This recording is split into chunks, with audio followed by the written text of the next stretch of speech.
Narottampur union উচ্চ বিদ্যালয়ে পুরাতন ভবন, বাথরুম এবং আশপাশের ঝোপঝাড়ে বিষাক্ত সাপের আনাগোনা আশঙ্কাজনকভাবে বৃদ্ধি পেয়েছে।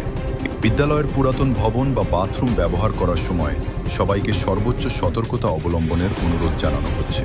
বিশেষ করে শিক্ষার্থীদের একা ওই স্থানে না যাওয়ার জন্য সচেতন থাকতে হবে।